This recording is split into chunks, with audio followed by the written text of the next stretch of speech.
It's 8:52 here in New York. I'm Bryant Gumbel. We understand that there has been a plane crash on the southern tip of Manhattan. You're looking at the World Trade Center. We understand that a plane has crashed into the World Trade Center. We don't know anything more than that. We don't know if it was a commercial aircraft. We don't know if it was a private aircraft. We have no idea how many were on board or what the extent of the injuries are right now. We have, I understand, an eyewitness on the phone right now. Sir, good morning. This is Bryant Gumbel. Could you give us your name? Yeah, my name is Stuart. Stuart, where are you right now?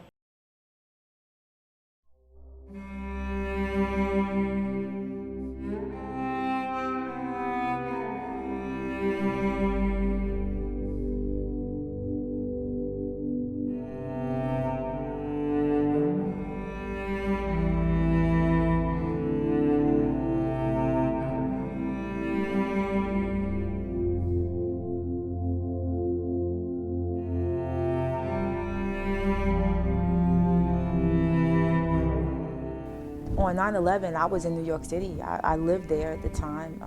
I was on my way to a session at something called Phoenix House, which was, again, in Long Island City, but I was in Manhattan. I was on a train, New York City Transit Authority, and a group of people got on the train. One lady was in tears, pretty frantic, and said that a plane had crashed into one of the Twin Towers. I was 13 years old. I was in 8th grade global social studies class at the time. I was at school. I was at home that morning. I had gotten off of work the previous evening. I worked fire and EMS. I worked for Prudential Financial in Newark, New Jersey. A teacher come in. She kind of whispered to the other teacher that was sitting there at the front of the class at the time, said that something just happened. I guess there was a plane that just ran into the World Trade Center. I was a deputy sheriff for the Brunswick County Sheriff's Office in Brunswick County, North Carolina, and I also was a school resource officer. So on my way to work that morning to switch out my patrol car from my regular car to my patrol car, I noticed my neighbors was watching TV intently, and they said, "Come here, look what's going on." And I went over to see, and what I saw was a plane just going into a building in New York. And first thing I thought was, what was going on with that pilot? Why didn't he see that there was a building there? Oh, this is crazy. I got to get to work. I heard and found out about 9/11 in my car driving. I lived in Amarillo, Texas. I'm a Southern California native. On the morning of September 11th, it was very early in the morning, as it was probably approaching 5:45, and my wife and I were just waking up to begin the day and get ready for work. I think the first alarm we woke up to, we happened to hear on the radio that a plane had struck the World Trade Center, and we didn't think too much of it, as we had heard of plane incidents before. That particular morning, I was so excited. I called Richard, and I was like, guess what? Daniel's 4 pounds. And I was like so excited. So we're on the phone chatting and stuff like that, and just, celebrating as parents that the kid is now 4 pounds. So I hang up the phone with Richard, and I was still on maternity leave, so I hang up the phone with Richard, and I'm just flipping through the channels, the news channels, and all of that kind of stuff, and then you get this news break. Breaking news. I mean, everybody can relate to the breaking news on September 11th.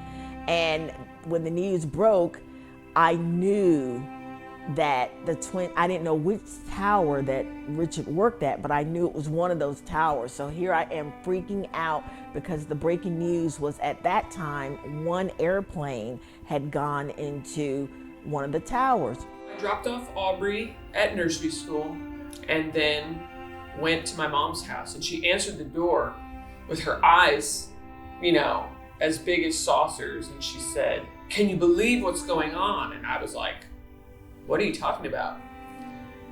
And I went inside, and she had the news on, and at that point, already 2 planes had hit the World Trade Center. So it was already clear at that moment that this was not an accident, that this was an attack. Did you hear the explosion from yes. your position? Yes, we did. As a matter of fact, we heard it, and because I was just like standing there pretty much looking out the window, I didn't see what caused it or if there was an impact. So you have no idea right now? There's another one. Another plane just hit. Right. Oh my God! Another plane has just hit. It hit another building. Flew right into the middle of it. Explosion. My God! It's right in the middle of the building. This one into the East Tower. Yes. Yes. Right in the middle of the building. And right now, that was definitely looked like it was on purpose.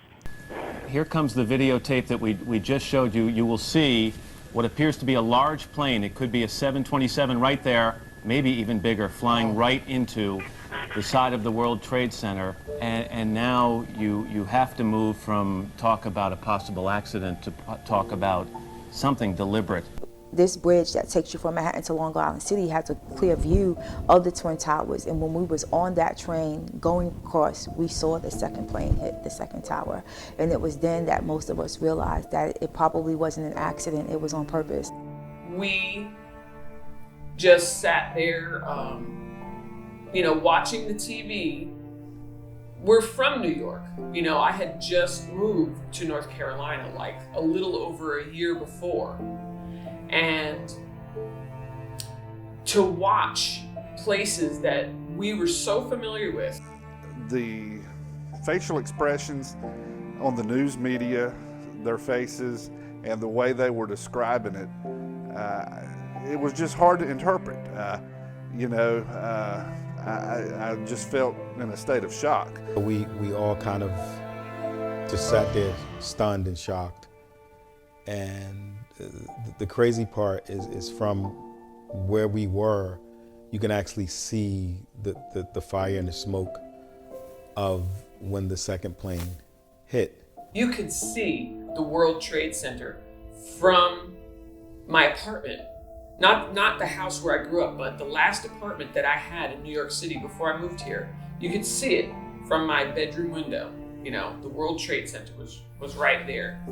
And so to watch these places that we were so familiar with under attack, and policemen and firemen and people, running for their lives, it was surreal. It was like a dream, like you're thinking it's a dream.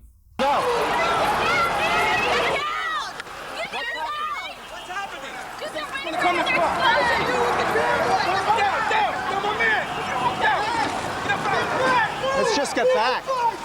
Get back. You with me, John? They just think there's going to be another explosion. Frank? There might be another plane coming. Come on now. Move it. Come on. Move it back up.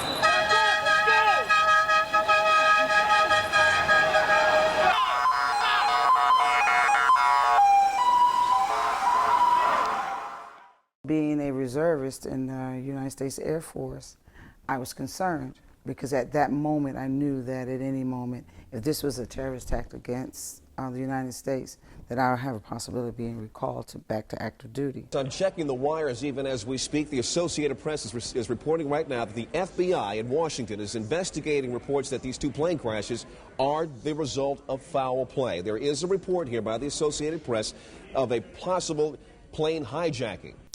So when that happened, again, I think immediately we were concerned about our loved ones, my son, with regard to school, with regard to some of the day-to-day things that were occurring that you had to kind of put aside. For me, at the time I was working for a marketing agency in Irvine, California, and my boss had actually traveled the days prior to attend the Toy Fair convention in New York at the Javits Convention Center.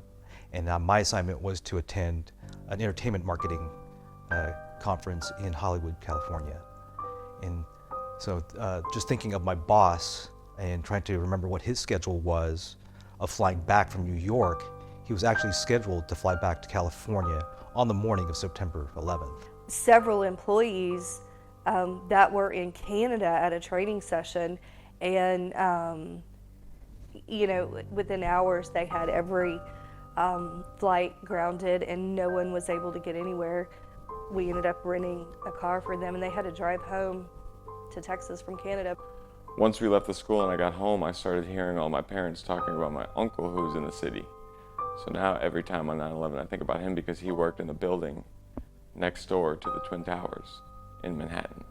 And we didn't get to talk to him for maybe about 4 or 5 hours because after they were hit, the cell phone towers were like down and stuff at the time and nobody knew if he was okay or if he was there. And so every year he's like the first person I think of. I was not able to reach Richard. And the day went on and on and on, and I still was not able to reach him.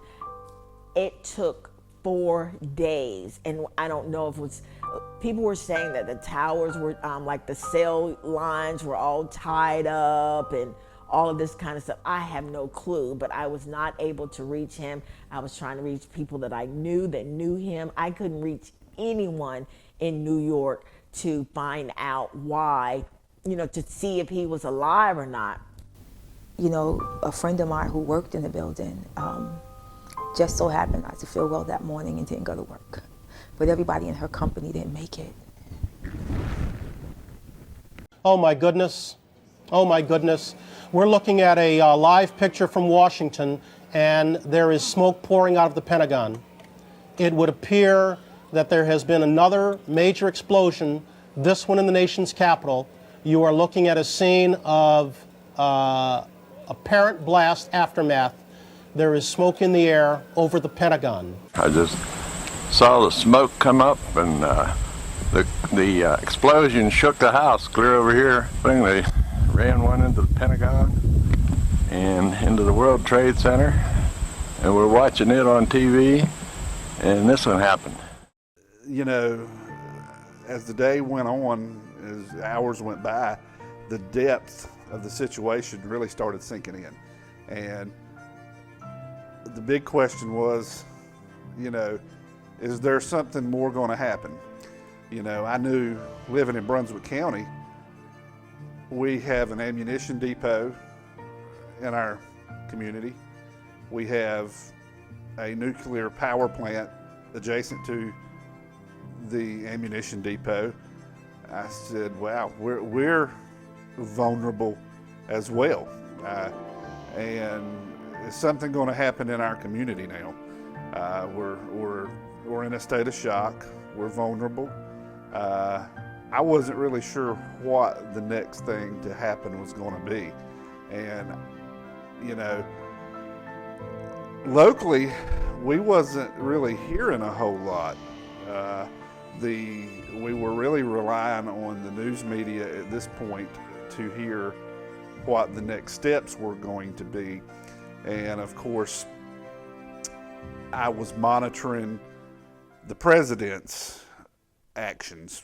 I want to bring up a couple of points right now, if I may. We have just been told that President Bush has been informed of this incredible tragedy happening in New York. He did have an event scheduled at 9:30 this morning, which we were going to cover here. He has just canceled that event. We expect he will probably have some comments fairly soon, and we will bring those to you live the moment that we understand he is available.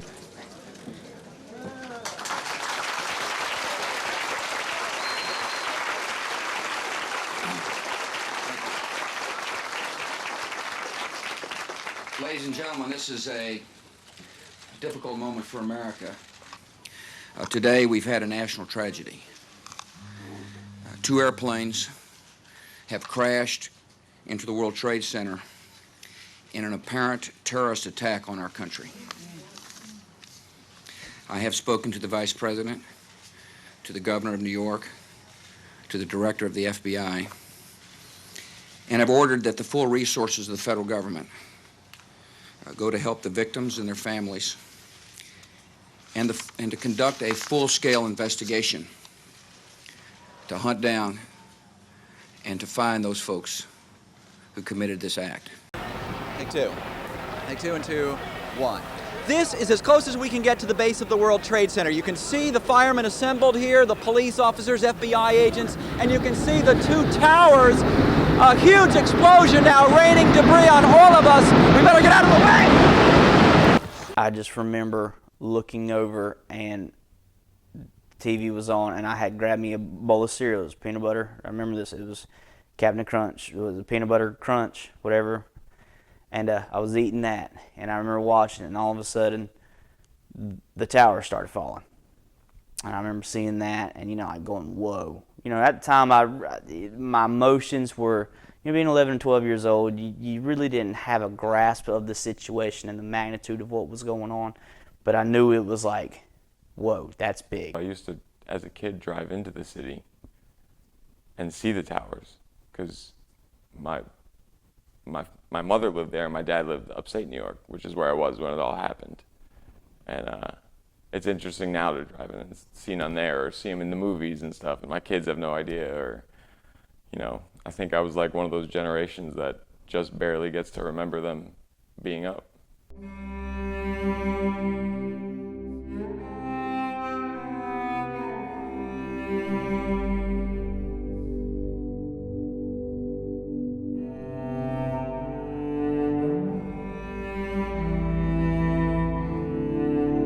I guess since probably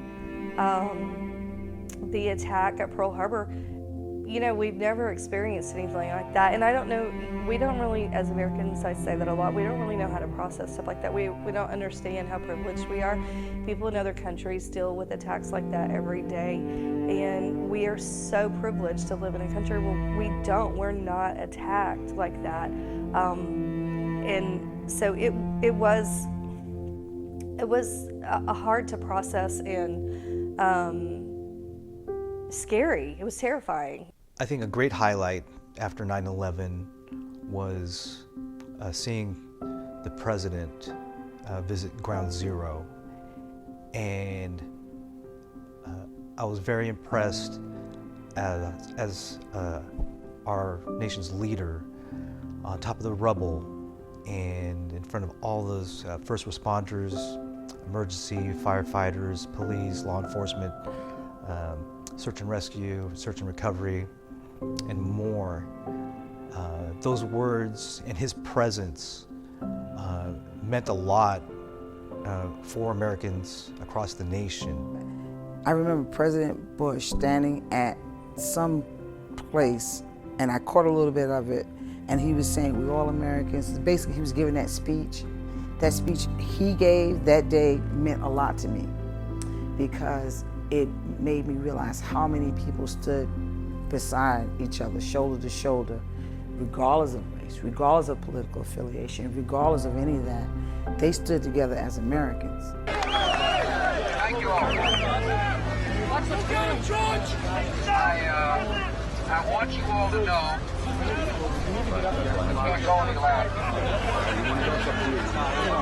I want you all to know that America today is on bended knee in prayer for the people whose lives were lost here, for the workers who work here, for the families who mourn.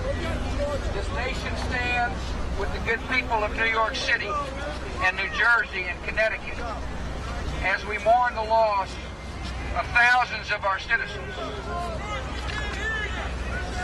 I can hear you.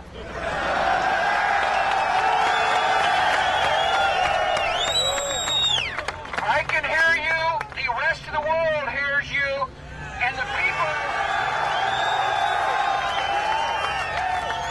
people who knock these buildings down will hear all of us soon.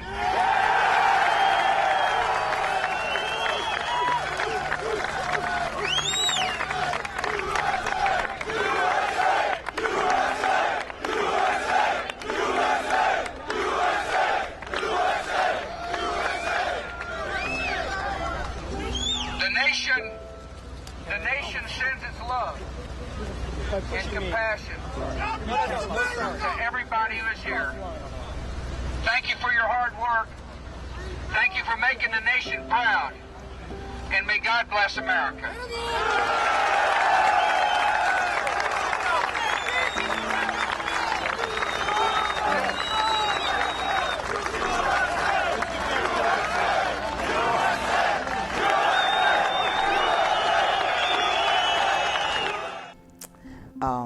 It was maybe a week into it.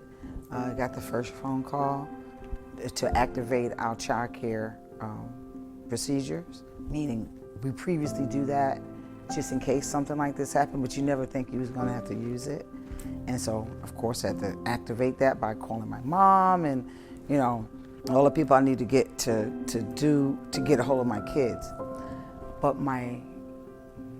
the people in my that worked and lived around me, the people at the school that I worked for, the students, they all rallied.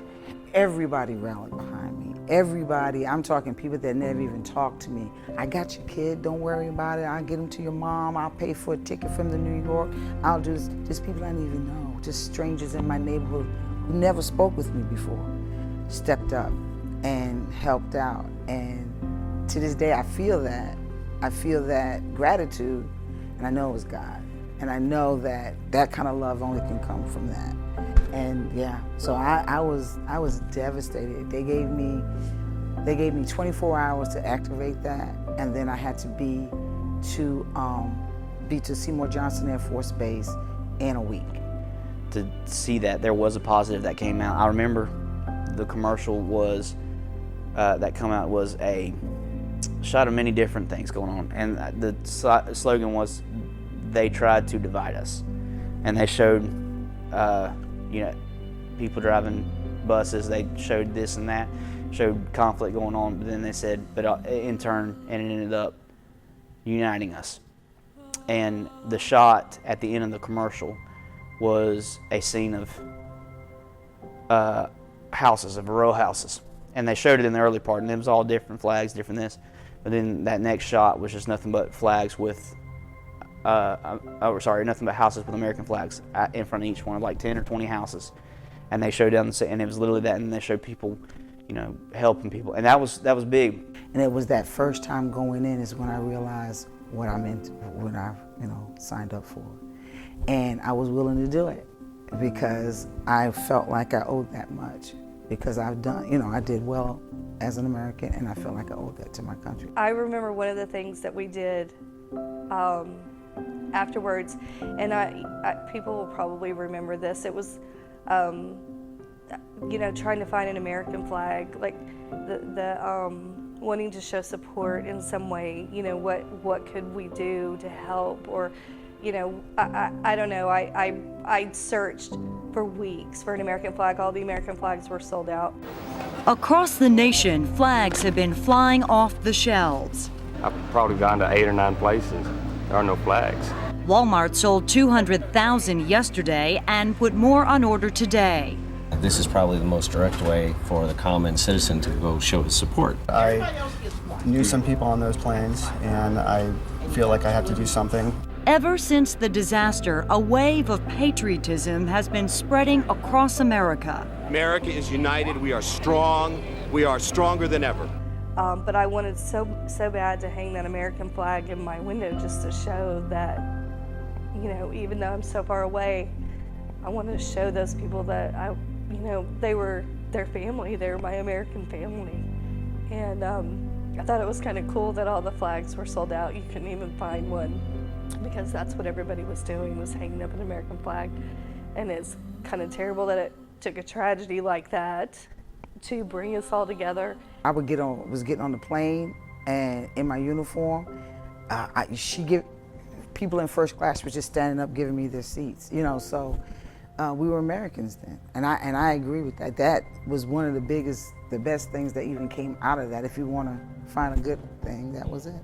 Now, a report from Ray Suarez on the ground in New York City. While crews struggled to bring order out of the chaos at the scene of the attack, in other parts of New York, the attention turned to treating the hurt, searching for the missing, and processing the dead. One of the eerie things that I ever lived through was after 9/11, and they got most of the debris out. I guess the city had to open the path back up. But when they opened it back up, and I had to go to Prudential Securities for a business meeting, And I've always caught the train over to there just because of traffic congestion, parking, things of that nature. When they opened the path back up, and I was on the PATH train, and the PATH train's stops, one of the last stops to get to Prudential Securities was across the street from the towers.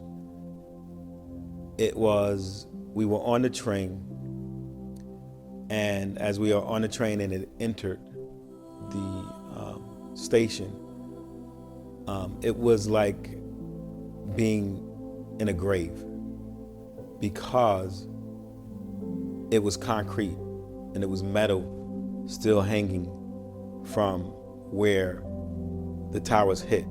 So they cleaned it out enough to let the PATH train go through. But being on the train, you were inside of that area, and it's like riding through an open grave for thousands of people. It was probably one of the few times in New York City where you saw people come together and rally. First responders, firemen, NYPD. For a long time, that area was blocked off, and all we could think about was the people that we lost. We all went to the memorial sites that we had access to, and we wrote names, we bought flowers, we lit candles. I mean, you kind of had this righteous indignation, like, who would do this? Why would they do this? How could they do this? What are we going to do? How can we do something about it? And the days that follow that, I mean, you would think that it would get better, but when you finally got access to those areas, you could smell death. And I don't know if you've ever drove at night through some of those little small towns and it kind of smells like skunks. You could smell burnt flesh. You could smell it. And that smell dwelled there for a long time. And that image of seeing smoke from those Twin Towers stayed in my head for weeks to follow. One day, I was at work and I was going through the Gateway building on my way home, and I saw a mutual friend, who informed me that a dear friend and coworker of ours was killed in the towers. And when she told me, I just kind of froze, because the individual was a great person. And at the time, I had saw him a few weeks, or maybe about a month earlier, walking through the building, and I remember us talking, and his name is John Cruz. And I remember talking to John, and he was at Cantor Fitzgerald doing some accounting work. And when I was talking to him, he was telling me that he was looking to leave. So, to find out that he perished in that when the towers fell was devastating. To personally know an individual directly affected, he was kind of like a mentee. I met him when he was an intern, and he worked with my department over a couple of years, and then eventually when he graduated, he ended up working with us at Prudential. So, to have a personal relationship and watch him develop and grow as an individual, it was really heartbroken to find out that he had passed away. And each year, during the 9/11 memorial, I go on his page and I leave a brief message or a comment and statement to him and his family, knowing that he will not be forgotten. He was a great guy to have lost his life at such an early age to a tragedy. And again, it affected me to a point to where I don't take life for granted, or I don't, look at I stay in the present, because tomorrow is not promised to any of us. And that situation kind of brought that to the forefront, and makes me appreciate family and friends and things of that nature as I've moved forward in the past 20 years.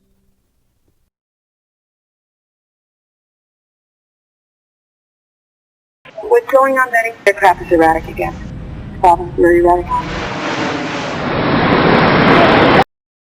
talk to me. Sean, it's me. I just wanted to let you know I love you, and I'm stuck in this building in New York. There's lots of smoke, and I just wanted you to know that I love you always. At number 2 World Trade Center, right. Ladies and students in the walking, we're not ready to die, but it's getting bad.